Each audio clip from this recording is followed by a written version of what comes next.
won't abandon us.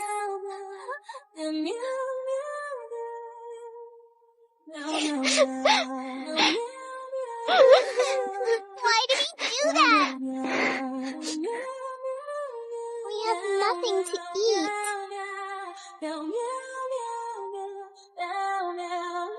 Please, someone save us!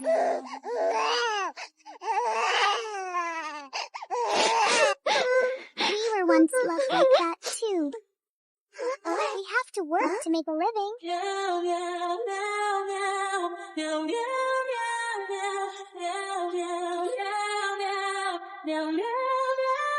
He's looking for us?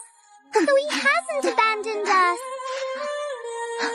Will he really come to get us?